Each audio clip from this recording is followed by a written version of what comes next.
नमस्कार दोस्तों, मैं मनीष कुमार भोज आप सभी का अपने YouTube चैनल पहाड़ एजुकेशन में हार्दिक स्वागत करता हूं। दोस्तों, मैं आज जो टॉपिक आप लोगों के बीच लेके उपस्थित हुआ हूं वो आपके 2011 का LT ड्राइंग का ये पेपर है, क्योंकि इससे पूर्व मैंने 1 से लेकर 50 नंबर के क्वेश्चन आपके बीच रखे थे। आज जो मैं रखने जा रहा हूँ वो 50 से लेकर 100 नंबर तक के क्वेश्चन आपके बीच लेके उपस्थित हुआ हूँ, क्योंकि ये प्रश्न मैंने स्वयं ही हल किए हुए हैं। तो आइए शुरुआत करते हैं आज के टॉपिक की। देखिए दोस्तों, आज का जो टॉपिक का जो पहला प्रश्न है, अगर मैं कहूँ जो उस श्रृंखला से 91 नंबर से यहाँ पर स्टार्ट करने हैं, तो यहाँ पर जो पहला क्वेश्चन यहाँ पर दिया था 91 नंबर का, तो HB पेंसिल में HB का अर्थ क्या होता है। वहाँ पर तमाम 4 ऑप्शन दिए थे, तो उसमें से मैंने जो सही है तो वहाँ पर आपके सामने दिया हुआ है। तो H का मतलब है हार्डनेस होता है और B का मतलब है ब्लैकनेस यहाँ पर दिया हुआ है। देखिए दोस्तों, यहाँ पर मैंने एक नोट भी दिया हुआ है। तो यहाँ पर देखिए कि यहाँ पर जो ताम्र युग में मानव द्वारा पूजी जाने वाली वो कौन सी मूर्ति है, कभी क्वेश्चन बनता है तो आपको पता होना चाहिए मृतिका देवी की वो मूर्ति है, क्योंकि जो मृतिका देवी थी वो कहीं ना कहीं प्रकृति को समर्पित और प्रकृति को कहीं ना कहीं पूजनी ये ताम्रपाषाण के समय में वो मानव द्वारा जिसे पूजा जाता था। और आपको एक चीज़ बता दूँ, आदिकाल में सबसे बड़ी ताम्र निधि ये कहाँ से प्राप्त हुई थी, तो क्वेश्चन बनता है। तो ये मैंने अपने तरफ से जोड़ के रखा है, तो इसकी संभावनाएं अत्यंत महत्वपूर्ण है। तो आपको गुलेरिया ये मध्य प्रदेश से प्राप्त, गुगेरिया करके ये है स्थान मध्य प्रदेश के अंतर्गत आता है। तो क्वेश्चन पूछा आदिकाल की सबसे बड़ी ताम्र जो प्रतिमा कहाँ से प्राप्त हुई थी, किस राज्य से प्राप्त हुई थी, तो आपको बताना है मध्य प्रदेश से वो प्राप्त हुई थी। आइए आपने 52वें नंबर के प्रश्न में की तरफ बढ़ रहे हैं। तो यहाँ पर दिया है, देखिए प्रागैतिहासिक शिला चित्रों की या खोज की अगर हम बात करें, तो इससे पूर्व मैंने कई दफे इस चीज बता आर्चिबाल्ड क्लाइल और साथ ही जॉन कार्विल ने क्या किया था, सर्वप्रथम 1880 में जो कैमूर की जो पहाड़ियाँ थी उसके संबंध में वहाँ से वार्ता में जो शिलाचित्र मिले थे, तो संबंध में बताया कि वहाँ पर जो शिलाचित्र की खोज इनके द्वारा ये बताई जाती है। तो याद रखिएगा, ठीक है। देखिए 53वें नंबर का प्रश्न है कि सिंघनपुर जो क्वेश्चन बना था, तो क्वेश्चन ये बना था, तो मैंने यहाँ पर सीधे उसके आगे से उनका आंसर लिखा हुआ है। सिंघनपुर शिला चित्रों की खोज जो की गई थी, सिंघनपुर की जो शिला चित्रों की जो खोज की थी, CW एडिसन ने क्या करी थी, 1910 में इनकी खोज की गई थी, याद रखिएगा, ठीक है। क्वेश्चन क्या बनता है कि सिंघनपुर की जो शिला चित्रों की जो खोज हुई थी किस वर्ष हुई थी, तो आपको बताना है 1910 में इन शिला चित्रों की खोज की गई थी। अब यहाँ पर 54वें नंबर का जो प्रश्न है कि कला विलास नामक पुस्तक किसके द्वारा लिखी गई है, तो आपको ये पता होना चाहिए कश्मीरी पंडित हैं छिमेंद्र द्वारा इसको लिखा गया है, याद रखिएगा। बहुत महत्वपूर्ण प्रश्न है, इसके आने की भी कई संभावनाएं हैं, तो इसको थोड़ा सा ये जो मैं आपको प्रश्नों की जो श्रृंखला आपके सामने रखा हूँ, तो इसको आप बाय हार्ट याद कर लीजिए बस। देखिए 55वें नंबर का प्रश्न जो था कि विष्णु धर्मोत्तर पुराण की रचना किस वर्ष हुई थी, तो आपको ये पता ना किस शताब्दी में हुई थी, तो ये आपको बता दूं ये 7वीं शताब्दी में विष्णु धर्मोत्तर पुराण की यहाँ पर रचना की गई थी। और 56वें नंबर का प्रश्न आप देख पा रहे हैं कि होशंगाबाद के शिला चित्रों की खोज का श्रेय किसे जाता है, ठीक है, और ये कब खोजे गए थे, थोड़ा सा ये भी आपको बता दूं। तो मनोरंजन घोष ने 1922 में होशंगाबाद के जो शिला चित्र प्राप्त थे उनकी यहाँ से खोज की गई थी, ठीक है।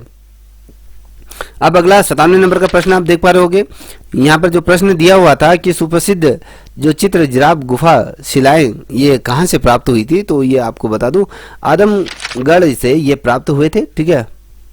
अब वहीं पर 58वें नंबर का प्रश्न आप देख पा रहे होंगे कि पंचमणि चित्रों को प्रकाश में लाने का श्रेय किसे जाता है। देखिए पंचमणि में जितने भी चित्र हमें प्राप्त हुए थे उसको जनता के समक्ष या उसको सभी के समक्ष लाने का जो श्रेय जाता है, प्रकाश में लाने का जो श्रेय जाता है, जिस व्यक्ति को जाता है तो वो डॉक्टर G.R. हंटर को ये जाता है, ठीक है। Doctor G.R. हंटर को इसको जाता है, याद रखिएगा, इसको याद रख दीजिए, ठीक है। अब 59वें नंबर का प्रश्न यहाँ पर देखिए, भीमबेटका गुफा कहाँ स्थित है, तो किस राज्य में स्थित है, तो ऐसा भी पूछा जाता है। तो ये आपके मध्य प्रदेश ये भोपाल के पास ये स्थित है। भोपाल से अगर हम बात है तो यहाँ पर जो चित्र मिले हैं वो 600 से भी अधिक चित्रित ये गुफाएं, यहाँ पर क्या कहने का मतलब है कि भीमबेटका के अंदर जो के पास यहाँ पर 600 से अधिक गुफाएं, जिसमें जो 600 से अधिक गुफाएं मिली हैं, जिसमें अगर टोटल चित्रों की अगर हम बात करें, जो चित्र हमें जो प्राप्त हुए हैं वो 475 चित्र प्राप्त हुए हैं, याद रखिएगा। देखिए 600 से अधिक ये गुफाएं हैं, छोटी मोटी जितनी भी गुफाएं हैं, तो ये गुफाएं हैं, तो इनमें जो 475 चित्र यहाँ पर हमें देखने को मिलते हैं। ठीक है, अब 60वें नंबर का प्रश्न देखिए कि मिर्जापुर क्षेत्र के कंडाकोट की पहाड़ी के समीप क्या स्थित है। तो लखनिया जो गुफा है ये मिर्जापुर क्षेत्र के कंडाकोट पहाड़ी के समीप ये स्थित है, याद रखिएगा। ठीक है, अब देखिए वहां पर 2011 में जो प्रश्न पूछा गया था तो ये है कबरा पहाड़। कबरा ये पहाड़ कहाँ किस क्षेत्र में स्थित है, तो ये रायगढ़ के क्षेत्र में ये स्थित है। तो क्वेश्चन लंबा था तो मैंने इसे शॉर्ट में आपके सामने लिख दिया। अब 62वें नंबर का प्रश्न कि हरनी हन्ना नामक गुफा ये कहाँ स्थित है, तो ये गुफा है विजयनगर के समीप ये गुफा स्थित है। ठीक है दोस्तों, अब देखते हैं 63वें नंबर का प्रश्न। आप देख पा रहे होंगे कि भीमबेटका की गुफाएं किस काल की मानी जाती हैं, तो ये आपको पता होना चाहिए मध्यकाल की ये मानी जाती है, मध्य पाषाण काल की ये मानी जाती है। और इनका जो समय था, भीमबेटका की गुफाओं का जो निर्मित समय था, अगर 10,000 से 3,000 ईसा पूर्व ये जो भीमबेटका की गुफाएं ये का काल निर्मित है, इनको निर्माण यहाँ पर किया गया था।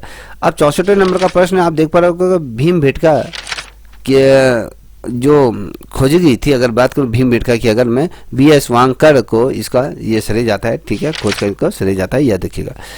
अब यहाँ पर देख पा रहे होंगे 65वें नंबर का प्रश्न यहाँ पर दिया है कि लोथक जो गुजरात की खुदाई ये किस वर्ष हुई थी। लोथक गुजरात में खुदाई जो हुई थी, अगर आप देखोगे तो 1935 में इसकी खुदाई की गई थी। 66वें नंबर का प्रश्न आप सभी को आता होगा, मगर ये प्रश्नों को थोड़ा सा देख लीजिए, लिख लीजिए, क्योंकि ये आपके एग्जाम में पूछे जा सकते हैं, तो आपके लिए ही हेल्पफुल रहेंगे। देखिए मोहनजोदड़ो की अगर बात करें तो ये सिंधु नदी के ये किनारे स्थित है। ठीक है, मोहनजोदड़ो कहाँ है कि सिंधु नदी के किनारे ये स्थित है। अब ये 67वें नंबर का प्रश्न देखिए, हड़प्पा नगर किस नदी के किनारे स्थित है, तो रावी नदी के किनारे ये स्थित है। ठीक है, अब 68 नंबर का प्रश्न जो था कि हड़प्पा टीले की खोज किसने की थी, किस वर्ष की थी, तो ये ऐसा बना था। तो ये आपको बता दो, ये जो हड़प्पा टीले की जो खोज की थी 1878 में कनिंघम द्वारा इसको खोजा गया था। सर्वप्रथम इनको ये सरे जाता है हड़प्पा टीले की खोज को। आप देखिए 69 नंबर का प्रश्न, हरिपुरिया क्या है, हरिपुरिया को किस लिए जाना जाता है, तो हरिपुरिया जो हड़प्पा को क्या कहा जाता है, वैदिक काल में हरिपुरिया नाम से जाना जाता है। देखिए हरिपुरिया जो था वैदिक काल में इस क्षेत्र को हरिपुरिया के नाम से जाना जाता है, वैदिक काल में, याद रखिएगा। ठीक है, अब देखिए 17वें नंबर का प्रश्न है, ध्वनि सिद्धांत का प्रतिपादन किसके द्वारा किया गया था, तो ये आपके सामने दिया है आनंदवर्धन द्वारा किया गया था। ध्वनि सिद्धांत का प्रतिपादन इनके द्वारा किया गया था। ठीक है, अब यहाँ पर देख पा रहे होंगे 71वें नंबर का प्रश्न है कि आनंदवर्धन का प्रसिद्ध ग्रंथ है ये कौन सा था, हन्या लोक करके ये इनका ये ग्रंथ था। हवैया ये लोक, इसको देख लीजिए, तो ये आनंदवर्धन का प्रसिद्ध ग्रंथ है। थोड़ा सा आप इसको सर्च कर लीजिएगा, थोड़ा सा इसमें मुझे कहीं ना कहीं शंका है, तो ऑब्वियसली यही होगा। थोड़ा सा आप लोग देख लीजिए, क्योंकि गलत बताना उचित नहीं है। अब देखिए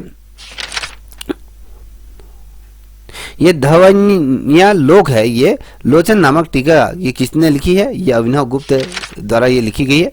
अब देखिए 73वें नंबर का प्रश्न है, रसदीप्ति के रचनाकार किसे माना जाता है, तो ये रसदीप्ति के रचनाकार जो माना जाता है आनंदवर्धन को ये माना जाता है। अब यहाँ पर देखिए 74वें नंबर का प्रश्न है कि कला के लिए आत्म तत्व, देखिए एक तो होता है कला के लिए आत्म तत्व होता है, दूसरा रूप तत्व ये माना जाता है। दो तत्व होते हैं, एक तो आत्म तत्व होता है, दूसरा रूप तत्व होता है। कला के तत्व कितने हैं, तो आपके वैसे तो आपके 6 दिखाई देते हैं, मगर वैसे यहाँ पे जो पूछा गया था तो वहाँ पर आत्म तत्व और रूप तत्व ये ठीक है। अब पैराथेरेपी गाथा नामक ग्रंथ, देखिए पैराथेरी जो नामक ग्रंथ जो गाथा ग्रंथ है तो वो हिंदू धर्म से संबंधित है। देखिए समझ लीजिएगा, पैराथेरी जो गाथा है ये हिंदू धर्म से संबंधित ये ग्रंथ माना जाता है। अब यहाँ पे पूछा जाता है कि रिपब्लिक नामक पुस्तक किसके द्वारा लिखा गया है, तो रिपब्लिक पुस्तक को जो लिखा गया है वो प्लेटो द्वारा लिखा गया है। ठीक है, अब यहाँ पर देख पा रहे होंगे 77 नंबर का प्रश्न, फादर ऑफ एथेंस, ये किसके द्वारा क्या है, ब्राउनगेटेन को ये कहा जाता है। याद रखिएगा, थोड़ा सा इसको देख लीजिए, कहीं पर शब्द उच्चारण में अगर कुछ हो रहा होगा तो उसको इग्नोर कीजिएगा, ठीक है। अब यहाँ पर देखिए 78वें नंबर का प्रश्न है, युद्ध और शांति नामक जो पुस्तक लिखी गई है, कि ये किसने लिखी है, टाइटली द्वारा इसको लिखा है, ठीक है। अब यहाँ पे देखिए 79 नंबर का प्रश्न है, परम सौंदर्य किसके द्वारा लिखा है, ये कालिदास जी द्वारा इस को लिखा गया, परम सौंदर्य को। दोस्तों देखिए यहाँ पर मैंने कुछ एक नोट्स डाले हुए हैं, तो इस नोट को आप देखते हुए चलिएगा। तो यहाँ पर प्रागैतिहासिक चित्र मुख्य रूप से निम्नलिखित में से किस स्थान पर पाए गए हैं, तो आपको बताना होना चाहिए, भोपाल में पाए गए हैं, होशंगाबाद के अंतर्गत पाए गए, मिर्जापुर के पाए गए, उत्तर प्रदेश में पाए गए हैं, और अजंता जो महाराष्ट्र के अंतर्गत है। तो इन क्षेत्रों में ये पाए गए हैं प्रागैतिहासिक चित्र। अब देखिए वर्णभंग विधि वर्णों की जो सम्मिलित भंगिका ये कहा जाता है। देखिए विधि वर्णों की सम्मिलित भंगिका को क्या कहा जाता है, वर्णभंग या वर्ण भंगिका ये कहा जाता है, याद रखिएगा, ठीक है। अब देखिए 81 नंबर का प्रश्न है कि आलंबन व उद्दीपन ये विभाव के क्या है, भेद है। विभाव के भेद किन्हें कहा जाता है, आलंबन और उद्दीपन को माना जाता है, याद रखिएगा। अब 82 नंबर का प्रश्न है, लावण्य योजना किसे कहते हैं, तो रूप राशि को कहते हैं, लावण्य योजना रूप राशि को कहा जाता है। अब 83 नंबर का प्रश्न है कि भरत मुनि का समय कब से कब तक माना जाता है, तो यह 300 ईसा पूर्व का माना जाता है, ठीक है। भरत मुनि का जो समय था 300 ईसा पूर्व का ये माना जाता है, ठीक है बच्चों। अब देखिए 84 नंबर का प्रश्न है, नित्य संगीत का दृश्यकरण किसने बनाया था, तो सुमन लंगर करके है ये, ठीक है, इनके द्वारा बनाया गया, ठीक। अब देखिए 85 नंबर का प्रश्न है, डॉक्टर राधाकृष्णन क्या है, ये भारतीय सौंदर्य शास्त्री के रूप में हम इनको जानते हैं, कौन, डॉक्टर राधाकृष्णन को।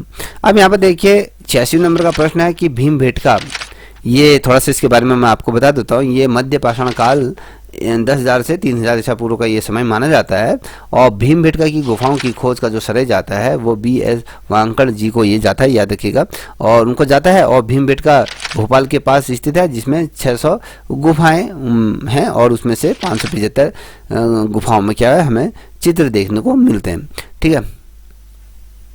देखिए 87 नंबर का प्रश्न है, आर्चीवाल ये क्या है, देखिए ये आर्चीवाल द्वारा अगर हम देखें तो भारतीय शिला चित्रों को सर्वप्रथम खोजने का श्रेय इनको ही जाता है, आर्चीवाल जी को क्या जाता है, भारतीय शिला चित्रों को खोजने का श्रेय इनको जाता है, और जो प्रथम विदेशी चित्रकार के रूप में हम इनको जानते हैं, प्रथम कभी क्वेश्चन बताया, प्रथम विदेशी चित्रकार कौन है, आर्चीवाल को ये जाना जाता है, ठीक है।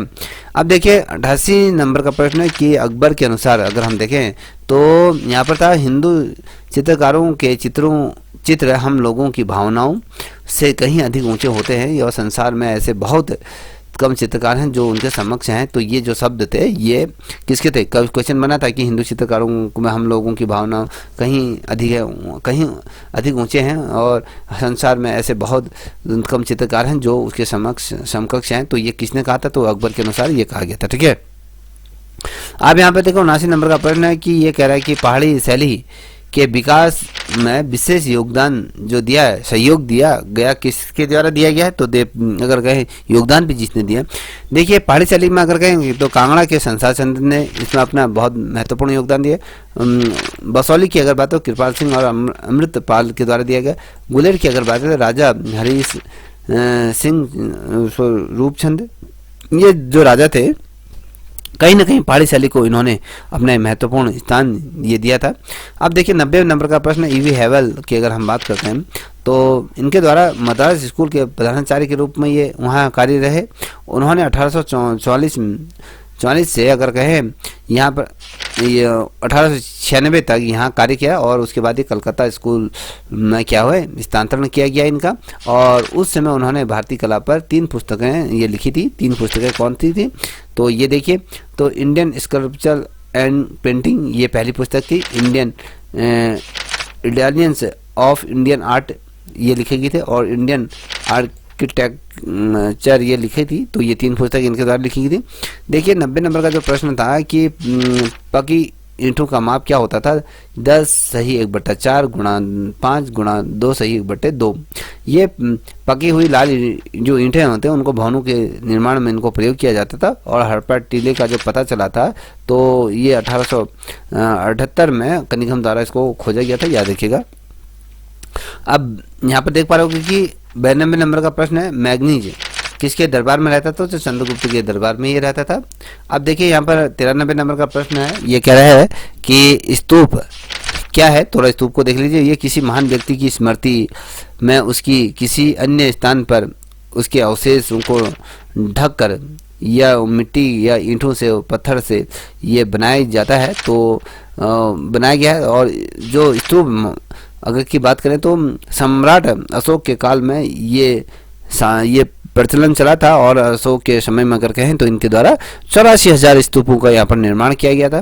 ठीक है, अब यहाँ पर 94 नंबर का प्रश्न देखिए, सांची स्तूप की अगर बात करें तो सांची स्तूप की कुल ऊंचाई कितनी है, तो 77 फीट की ऊंचाई में है, और ये लाल रंग के बलुए पत्थर से बना हुआ है। ठीक है, और अशोक द्वारा 84,000 स्तूपों का यहाँ पर निर्माण किया, मैंने आपको यहाँ पर बता दिया। ठीक है, अब देखिए यहाँ पे 95 ये लाट लौह स्तंभ है, ये किस से संबंधित है, तो ये जैन मंदिर के निकट ये कौशाम्बी में स्थित है, याद रखिएगा। ठीक है, अब देखिए 96 नंबर का प्रश्न है कि गांधार शैली कनिष्क के समय में भारतीय मूर्तिकला की शैली और यूनानी कला की शैलियों के मिश्रण से गांधार शैली का जन्म हुआ, और गांधार शैली का मुख्य विषय बौद्ध धर्म से संबंधित है। और गांधार मूर्तिकला स्लेट पर क्या था, पत्थर से बनी हुई ये मानी जाती है, याद रखिए। अब देखिए 97 नंबर का प्रश्न है कि गांधार शैली किसके समकक्ष मानी जाती है, तो ये मथुरा शैली के समकक्ष मानी जाती है, समकालीन मानी जाती है। और 98 नंबर का प्रश्न आप यहाँ पर देखो, मथुरा शैली में गांधार शैली का प्रभाव हमें देखने को मिलता है, और साथ ही इस शैली में ग्रीक शैली का भी कहीं ना कहीं प्रभाव हमें मथुरा शैली पर देखने को मिलता है। और मथुरा शैली रेतीले पत्थर से बनाई जाती हैं, और मथुरा में विष्णु भगवान की प्राचीनतम मूर्ति जो प्रतिमा है, और इसके अंदर ब्राह्मण, बुद्ध और जैन धर्म के भी संगम हमें दिखाई देते हैं। तो तीनों धर्मों का यहाँ पर कहीं ना कहीं मिश्रण हमें देखने को मिल जाता है, किसमें, आपके मथुरा शैली के अंदर देखने को मिलता है।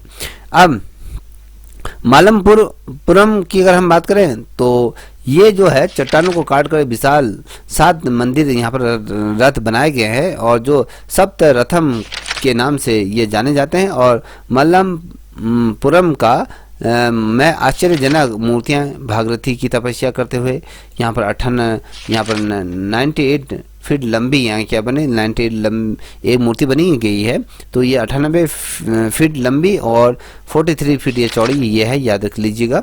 ठीक है, अब यहाँ पर 102 नंबर का प्रश्न आप देख पा रहे हैं, अमरावती स्तूप कहाँ स्थित है, तो अमरावती की खोज कर्नल मैकेजी द्वारा किया गए थे, 1797 में ये की गई थी, ये खोज इनको जाता है। अमरावती स्तूप संगमरमर के पत्थर से बनाया गया है, और अमरावती स्तूप में रोमन प्रभाव भी हमें कहीं ना कहीं देखने को मिलता है। क्वेश्चन जो था, सास बहु मंदिर कहाँ स्थित है, तो ये ग्वालियर में स्थित है। इसका निर्माण जो हुआ था 1093 ईस्वी में इसका निर्माण किया गया था। देखिए जगन्नाथ का मंदिर की अगर बात करो तो ये पुरी में स्थित है, और इसका निर्माण अनंत वर्मन चोट द्वारा इसको किया गया था। ठीक है, याद रखिएगा। अब राजेश्वर मंदिर को जो बनाया गया था राजा राज तन्नौज द्वारा इसको बनाया गया, राजा राज द्वारा जो तन्नौज में इसको बनाया गया था। देखिए बुद्ध की पूजा से संबंधित अगर हम बात करें तो यहाँ पर बोधिसत्व था, धर्म चक्र था, और चौकी पर इसको किया जाता था। और बोधिसत्व का होता था स्तूप होता था, जिसमें छत्र और पटुका और साथ ही चरण पादुका, इसमें चरण चिन्ह ये होती थी। तो ये जो है कि जो 2011 का जो प्रश्न पत्र था उससे रिलेटेड ये प्रश्न थे। तो आई होप आपको ये अच्छी लगी होगी। अगर अच्छी लगी हो तो आपसे रिक्वेस्ट करूंगा कि आप इस चैनल को सब्सक्राइब अवश्य करें। अगर नहीं लगी है तो मैं इसमें क्षमा प्रार्थी हूँ। ऐसी ही नई वीडियो लाने के लिए मैं प्रयत्न करूंगा। तब तक के लिए इतना ही। जय हिंद, जय भारत, जय उत्तराखंड।